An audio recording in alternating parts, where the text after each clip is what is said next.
లేకపోతే ఏదైనా ఒక చేత్తో పట్టుకొని ప్రాక్టీస్ చేసి గురువు దగ్గర నుంచి అభ్యాసం చేసి నేర్చుకునేటటువంటిది అస్త్రం.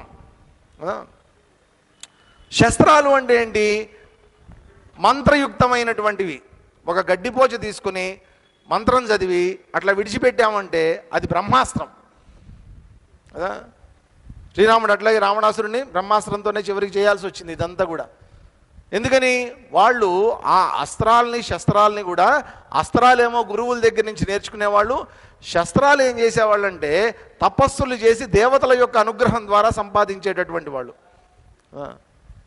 ఈ పాశుపత అస్త్రము, ఆగ్నేయాస్త్రము, వాయవ్యాస్త్రము, నాగాస్త్రము ఇవన్నీ ఉంటాయి. ఇవన్నీ శస్త్రాలు. వాళ్ళ దగ్గర ఉండేటటువంటి మామూలు ఒక బాణమే, ఒక కట్టెపుల్లతో తయారు చేసినటువంటి బాణమే తుణీరంలోంచి ఇట్లా తీసి ఒకసారి నమస్కారం పెట్టుకుని ఏదో మంత్రం ఉంటుంది దానికి, ఆ మంత్రం చదివి ఆ దేవతను స్మరించి ఒక్కసారి కనుక విడిచిపెట్టారంటే అది ఒక పెద్ద వాయవ్యాస్త్రం కింద మారిపోతుంది. ఆయన ఎవరు? అర్జునుడు. మహాభారత మహాసంగ్రామానికి ముందు విజయవాడ వచ్చాడంట ఆయన. విజయవాడ వచ్చి ఇక్కడ దుర్గమ్మ ఎక్కడైతే ఉందో అక్కడ విజయవాడ ఇంద్రకీలాద్రి, ఆ ఇంద్రకీలాద్రి పర్వతం మీద ఆయన తపస్సు చేశాడట. తపస్సు చేసి అస్త్రశస్త్రాలను సంపాదించాడు. శివుడి యొక్క కరుణ పొంది శివుడి దగ్గర నుంచి ఆగ్నేయాస్త్రమో వాయవ్యాస్త్రమో పాశుపతాస్త్రాన్ని సంపాదించాడట ఆయన. కాబట్టి ఆ రకంగా దేవతల్ని మెప్పించి తపశ్శక్తితోటి సంపాదించేటటువంటివి కొన్ని ఉంటాయి, అవి శస్త్రాలు. కాబట్టి రాముడి దగ్గర ఇక శస్త్రాలు కొదవా. ఆయన దగ్గర అన్ని రకాలైనటువంటి అస్త్రశస్త్రాలతో సిద్ధంగా ఉంటాడు ఆయన. రెండోది ఏంటంటే, పూర్వకాలం అస్త్రశస్త్రాల సంపద నాకు తెలుసు, వాటి విద్యలు నాకు తెలుసు అని చెప్పి దేని మీద పడితే దాని మీద ప్రయోగించేవాళ్ళు కాదండి. ఏదో అంటారే సామెత, పిచ్చుక మీద కూడా బ్రహ్మాస్త్రమేనా అంటారు. కాబట్టి ఆ అస్త్రాన్ని అవి పనిచేయవండి. లేకపోతే అవసరం ఉంటేనే, అక్కడ దానికి తగ్గ శక్తి నీ లోపల ఉంటేనే, అక్కడ దానికి అవసరము ఆవశ్యకత ఉంటేనే ఆ అస్త్రాలు శస్త్రాలు పనిచేస్తాయి, లేకపోతే పనిచేయవు అవి. కాబట్టి అలాంటి శస్త్రాలన్నింటినీ కూడా సంపాదించి తన అమ్ముల పొదిలో ఉంచుకున్నటువంటి వాడు రాముడు.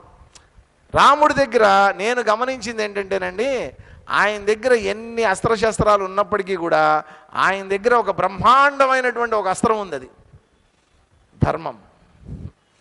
ధర్మాన్ని మించినటువంటి అస్త్రం, ధర్మాన్ని మించినటువంటి శస్త్రం లేదండి. ప్రపంచంలో ఎవడైనా సరే ధర్మానికి తల దించవలసిందే, ధర్మం అంటే భయపడాల్సిందే. ఎదురు తిరిగితే తిరగచ్చేమో వాడు, కానీ ఏదో ఒక రోజున ఆ ధర్మానికి తల వంచాల్సిందే. ధర్మం అనేటువంటి అద్భుతమైనటువంటి ఆయుధాన్ని తన ఆయుధ సంపత్తిలో పెట్టుకున్నటువంటి వాడు రాముడు.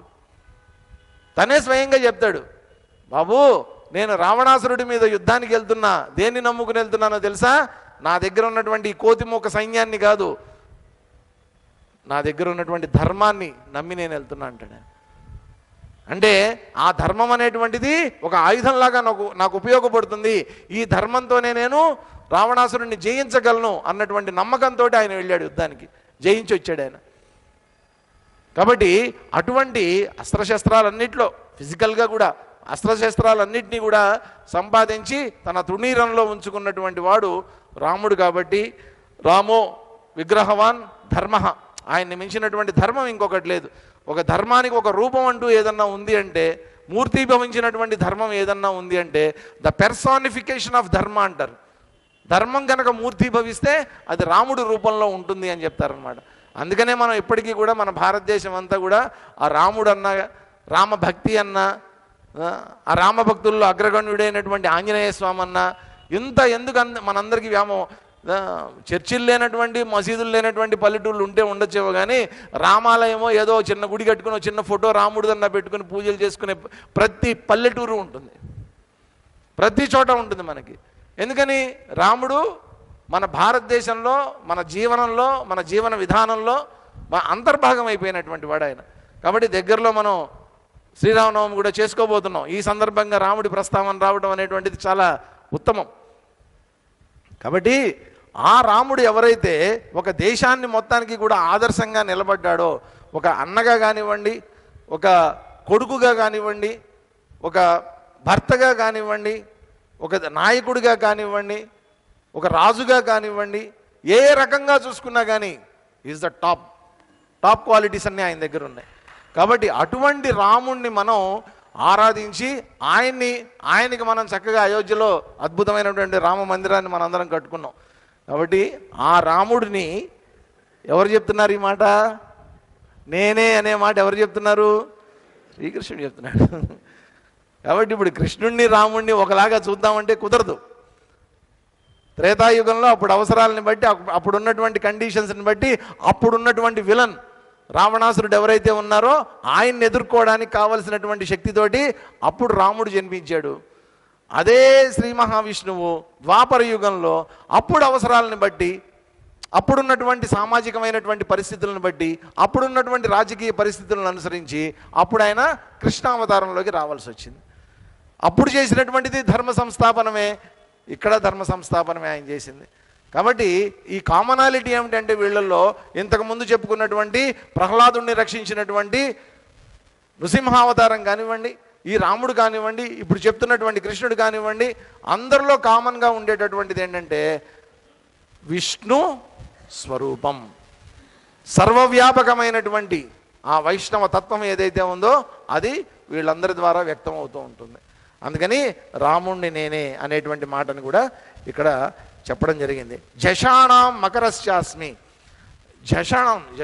జషాణం అంటే ఏంటంటే నీళ్లల్లో ఈదగలిగినటువంటివి. నీళ్లల్లో ఈదగలిగినటువంటివి ఏంటి? మామూలుగా చేపలు, జలచరాలు ఇవన్నీ ఈతాయి. వీటితో పాటు కొన్ని యాంఫీబియస్ అంటారు. యాంఫీబియస్ అంటే ఉభయచరాలు. ఈ ఉభయచరాల్లోనే మనకి మకరం కనిపిస్తుంది అన్నమాట. ఈ మకరం వాస్తవంగా నీళ్లల్లో దాని శక్తిని ఎవరు తట్టుకోలేరండి. ఏనుగులు కూడా తట్టుకోలేవు దాని శక్తిని నీళ్లల్లో ఉన్నంతసేపు. ఎందుకనంటే దాని తోక ఉంటుంది చూసారా, ఆ పొడవైనటువంటి ఇట్లా స్ట్రైట్గా ఉండి పొడవుగా ఉండేటటువంటి తోక, దాంట్లో ఉన్నటువంటి కండరాలు, ఆ కండరాల్లో ఉండేటటువంటి శక్తి మామూలు శక్తి కాదండి. అది మామూలుగా ఇంగ్లీష్లో అయితే 2-3 రకాలు చెప్తారనమాట. మామూలుగా మనం క్రొకడైల్స్ అంటాం, ఇంగ్లీష్లో అయితే క్రొకడైల్స్ అంటాం. ఇంకోటి ఏదో కూడా ఉన్నాయి, ఎలిగేటర్స్ అంటారు. ఎలిగేటర్స్ అనేటువంటిది అదొక వర్గం, మొసళ్ళల్లోనే అదొక వర్గం అన్నమాట.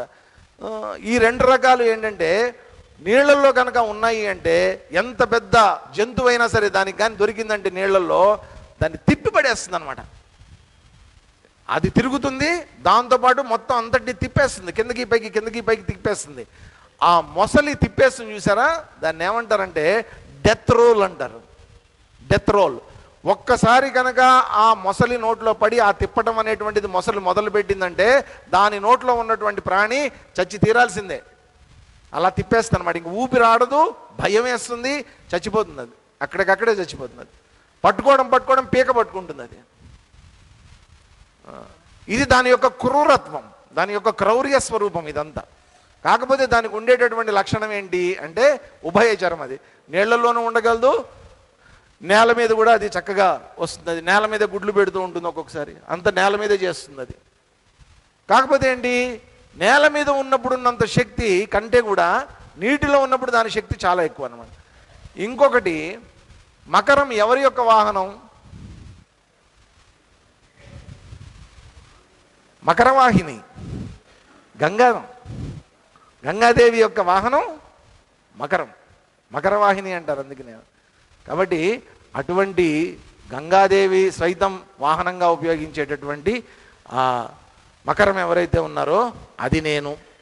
అంటే ఇప్పుడు ఒక గుర్తుపెట్టుకోండి, మనకిప్పుడు మకరాన్ని నేను జషాణామస్మి మకరశ్చాస్మి అన్నారు కదా. ఇప్పుడు ఒకసారి వెనక్కి వెళ్ళండి, అక్కడ జరిగింది ఏంటి? గజేంద్రుడిని ఎవరు పట్టుకున్నారు? గజేంద్రుడిని పట్టుకుంది ఎవరు? మకరమే పట్టుకుంది. ఆ రోజున గ్రాహము అన్నారు. గ్రాహం అంటే మొసలి పట్టుకుంది కదా. మొసలి పట్టుకున్న తర్వాత ఆ మొసలి వల్ల చనిపోతున్నటువంటి, అక్కడ కూడా ఒక రూల్ ఉందన్నమాట. ఏంటంటే పోరాటం జరుగుతూ ఉంది, సంవత్సరాల తరబడి జరిగిందట. ఆ పోరాటం జరుగుతున్నప్పుడు ఏమవుతుంది, ఈ గజేంద్రుల్లో ఉండేటటువంటి శక్తి అంతా కూడా ఈ మకరంలోకి వచ్చేస్తుంది. మకరం యొక్క శక్తి పెరిగిపోతుంది, ఎందుకంటే అది నీళ్లలోనే ఉంది. అంత భీకరమైనటువంటి యుద్ధం జరుగుతోంది. అటువంటి యుద్ధం జరుగుతూ ఉన్నప్పుడు నీవే తప్ప ఇతః పరం పెరుగని అని చెప్పి ఎప్పుడైతే గజేంద్రుడు శరణాగతి పొందాడో, మళ్ళా అప్పుడు వచ్చి రక్షించింది ఎవరు? మళ్ళీ శ్రీ మహావిష్ణువే. సిరికిని చెప్పడు అనుకుంటూ ఆయన అప్పుడు వచ్చాడు. వచ్చి సంహారం చేసింది ఎవరిని? మొసల్ని. మరి ఆ మొసలు ఎవరు? అది శ్రీ మహావిష్ణువే, అది శ్రీకృష్ణుడే. అది విచిత్రం. కాబట్టి సంహరించినటువంటి వాడు అక్కడ శ్రీ మహావిష్ణువే, సంహరింపబడినటువంటిది శ్రీ మహావిష్ణువే ఈయన సిద్ధాంతం ప్రకారం. కాబట్టి ఒకటే గుర్తుపెట్టుకోండి, జన్మ ఇచ్చిన ఆయనే ఇవ్వాలి, సృష్టి చేసిన ఆయనే చేయాలి, ఈ సృష్టిని నాశనం చేసిన ఆయన చేతుల్లోనే జరగాలి. ఇదంతా సర్వభూతాశయ స్థిత. తర్వాత చెప్తారు, వస్తాయి ఇవన్నీ కూడా మళ్ళా మన. తర్వాత శ్లోకం 30 ఇంకో శ్లోకం.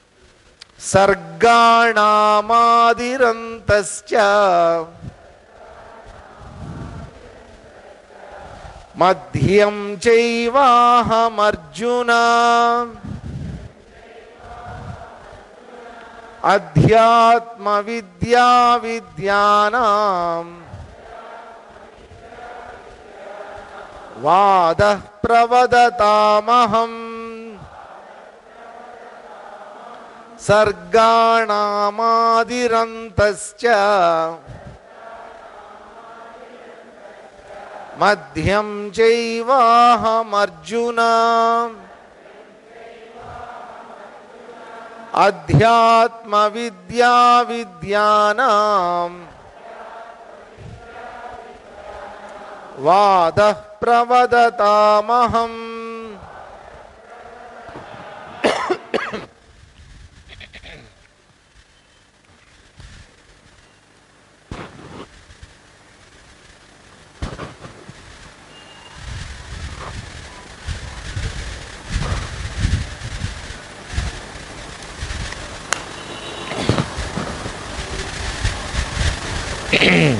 అర్జున, సర్గాణం ఆది అంతః చ మధ్యం చ అహమేవ. సృష్టులు, అదే సర్గలు అంటే ఏంటంటే, సర్గ అంటే సృష్టి, సర్గాణం ప్లూరల్ వాడారు ఈయన. ప్లూరల్ అంటే బహువచనం వాడారు. అంటే ఎన్నో సృష్టులు జరిగాయి. మనం ఇప్పుడు ఒక సృష్టిలో ఉన్నామండి. ఇప్పుడు సృష్టి జరిగింది, సృష్టి ఎప్పుడో జరిగిపోయింది. మనం ఎక్కడున్నాం ఈ సృష్టిలో? ఇప్పుడు మనం స్థితిలో ఉన్నాం. ఈ స్థితి ఏమవుతుంది? తర్వాత లయమైపోతుంది కదా. అనేక సృష్టిలు జరిగాయి. ప్రతి సృష్టిలోనూ నేనే ఉన్నాను, స్థితిలోనూ నేనే ఉన్నాను, లయంలోనూ నేనే ఉన్నా. కాబట్టి ఇప్పుడు ఇంతకుముందు చెప్పుకున్నాం చూసారా, మకరం విషయంలో ఏం జరిగింది? సృష్టించింది ఆయనే, విష్ణుమూర్తే కదా. సంహరించింది ఆయనే, సంహరింపబడినటువంటిది కూడా మకరం ఆయనే. కాబట్టి ఈ సృష్టి స్థితి లయం అంతా కూడా ఎవరి వల్ల జరుగుతోంది? ఆ శ్రీ మహావిష్ణువు వల్లే జరుగుతోంది. ఎవరిలో జరుగుతోంది ఇదంతా? శ్రీ మహావిష్ణువులోనే జరుగుతోంది. ఎవరిలో లయం అయిపోతుంది ఇదంతా? శ్రీ మహావిష్ణువులోనే లయం అయిపోతుంది. సముద్రంలో ఒడ్డున ప్రశాంతంగా ఉండేటటువంటి సముద్రంలో ఒక అల పైకి లేస్తుంది. లేచినప్పుడు ఏమంటున్నాం దాన్ని? ఇదిగో అలండి పైకి లేచింది అంటాం. అబ్బా ఎంత పెద్ద అల అంటాం.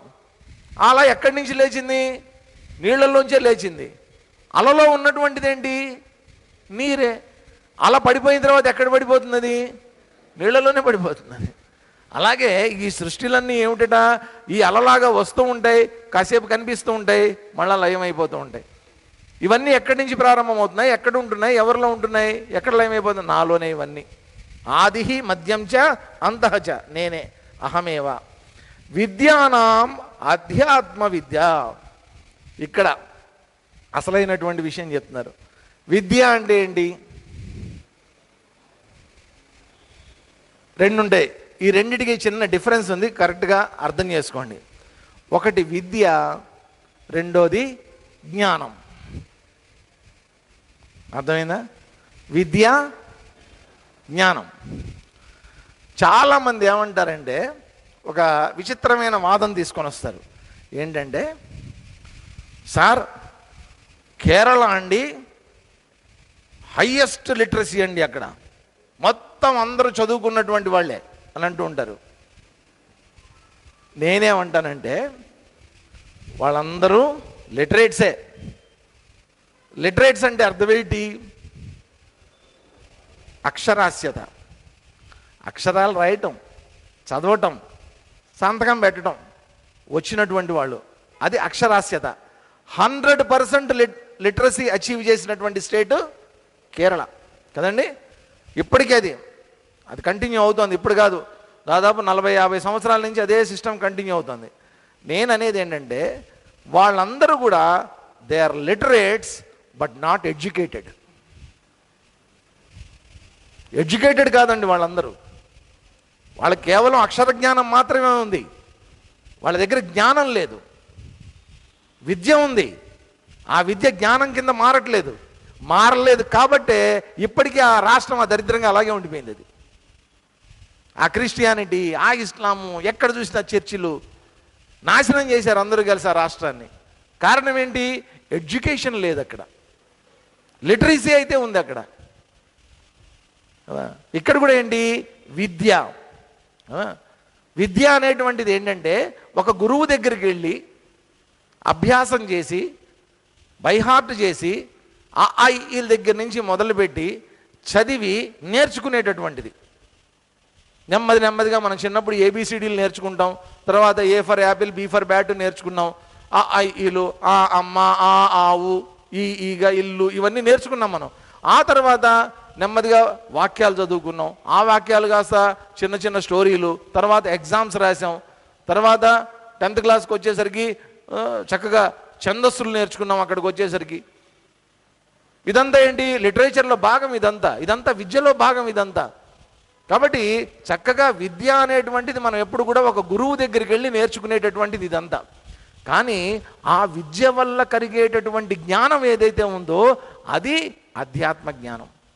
ఒక గురువు దగ్గరికి వెళ్తారు, ఒక శిష్యుడు గురువు దగ్గరికి వెళ్తాడు. వెళ్ళిన తర్వాత ఆ గురువు ఏం చేస్తాడు?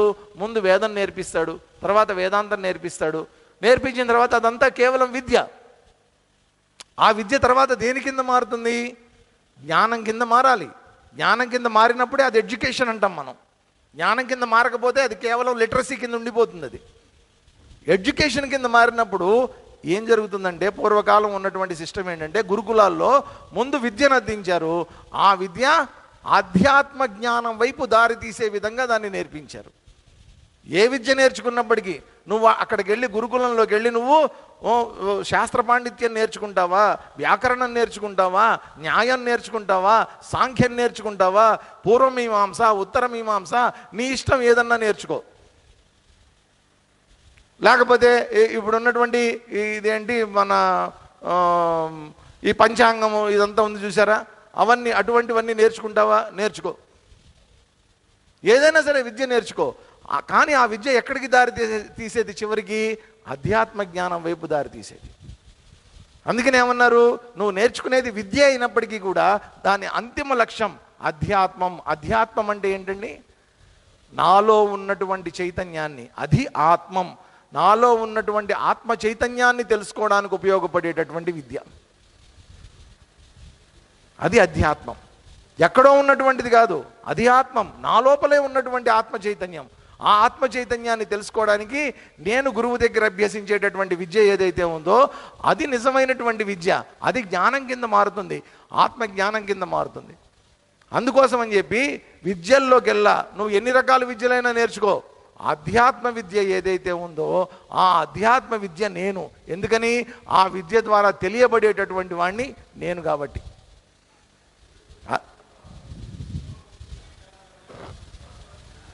తత్వజ్ఞానార్థదర్శిభి అజ్ఞానం యతతోన్యత, యతత అన్యత. కాబట్టి జ్ఞానం అనేటువంటిది ఏం చేస్తుందంటే చివరికి మన లోపలికి మనని అంతర్ముఖం చేసి మనం ఎవరో మనకి తెలియజెప్పేటటువంటిది. ఆ విద్యను అభ్యసించాలి. కానీ అదే కదా ప్రహ్లాదుడు చెప్పింది, విద్యలలోకి వెళ్ళా ఉన్నతమైన విద్యను నేను అభ్యసించేశానయ్యా, నాకు ఇంకే విద్యలు అక్కర్లేదన్నాడు ఆయన తండ్రి అడిగినప్పుడు. కాబట్టి అటువంటి విద్యని నేను అని చెప్తూ వాద ప్రవదతామహం, వాదించేటటువంటి వాళ్ళల్లో వాదనా శక్తిని నేను అన్నాడు. వాదించడం ఏంటండి? వాదించడం అంటే ఏంటంటే పూర్వకాలం వాదనలు ప్రతివాదాలు జరిగేవండి. ఇప్పుడు ఈవెన్ శంకరాచార్యులు వారు రాసేటటువంటి ఈ భగవద్గీతకి, ఉపనిషత్తులకి, బ్రహ్మసూత్రాలకి వారు రాసినటువంటి ఏవైతే భాష్యాలు ఉన్నాయో దాంట్లో ఏంటంటే ఆయనే ఒక ప్రశ్న అడుగుతూ ఉంటారు, ఆయనే సమాధానం చెప్తూ ఉంటారు. పూర్వపక్షం అంటారు అనమాట, పూర్వపక్షి అంటారు. అడిగేవాడిని పూర్వపక్షి, ప్రతిపక్షం అంటే అవతలవాడు. ఈ విధంగా ఉంటుంది డిస్కషన్స్ అంతా. ఒకడు అడిగేవాడు ఉంటాడు, ఒకడు చెప్పేవాడు ఉంటాడు, ఇంకోటి ఏం చేస్తుంటాడు, దాన్ని కాంట్రడిక్ట్ చేస్తుంటాడు అనమాట. అది తప్పండి, నా ఉద్దేశం ఇది అంటాడు. వీడేమంటాడు, లేదు లేదయ్యా ఇది కరెక్టే, ఎందుకంటే ఈ కారణం వల్ల ఇది కరెక్టు అని ఏదో చెప్పుకుంటూ వస్తాడు. ఇప్పుడు మనం పొద్దున్నే టీవీలు పెట్టామనుకోండి, ఏమొస్తూ ఉంటాయి, డిబేట్స్. ఈ డిబేట్స్ కనుక చూస్తే మనం జుట్టు పీక్కోవాలి. అసలు విషయం అర్థం కాదు, వాళ్ళేమో పోట్లాడుకు వస్తుంటారు అక్కడ. రాజకీయ నాయకులు, రాజకీయాలు, అవి ఇవి, వాళ్ళ దగ్గర ఉండనటువంటి టాపిక్ ఉండదండి. ఎక్కడి నుంచి ఉంటుందో అంతంత జ్ఞానం, ఎలా సంపాదిస్తారో నాకు తెలియదు. కానీ మొత్తానికి ఆ రాజకీయ జ్ఞానం అదంతా చాలా కష్టం అండి. వాళ్ళు కూర్చుంటే వాదించడం మొదలు పెట్టారంటే అరుస్తుంటారు, ఒకళ్ళ మీద ఒకళ్ళు పడి అరుస్తూ ఉంటారు. నీ తప్పండి, నీ తప్పు, మేము అది కాదు ఇది చేసాం, అసలు అది కాదు ఇది మేము చెప్పింది అదైతే నువ్వు ఇట్లా చెప్తున్నావు, నువ్వు వక్రీకరించి చెప్తున్నావు, తప్పుగా అర్థం చేసుకున్నారు, మీడియా తప్పుగా చెప్తోంది, ఏవేవో ఉంటాయి అసలు ఆ డిస్కషన్స్ విచిత్ర. కానీ ఆ వాదించటం అనేటువంటి శక్తి ఉంది చూసారా. ఎందుకంటే వాదనలో కావాల్సింది ఏంటంటే లాజిక్. ఒక ఆయన అంటాడు అనమాట, ఒక పెద్ద ఆయన అంటాడు, రాజకీయ నాయకులు ఏం చేస్తారట, వాళ్ళకు ఒక శక్తి ఉంటుంది, ఏంటంటే కన్విన్స్ చేస్తారు. కన్విన్స్ చేయడం ఏంటంటే అవతల వాళ్ళని తార్కికంగా ఒప్పిస్తారు. చెప్పి ఇది కాదు, ఇది 2x2 4 అనేటువంటిది ఒప్పిస్తారు. కానీ దానికి క్యాలిక్యులేషన్ అంతా చేసి ఒప్పిస్తారు. 2x3 6, 2x4 8, మనం కూడా ఒప్పుకుంటాం. ఇప్పుడు 2x4 9 అని చెప్పాలనుకోండి, 2x4 9 ఎట్లా అవుతుంది, అవ్వదు కదా.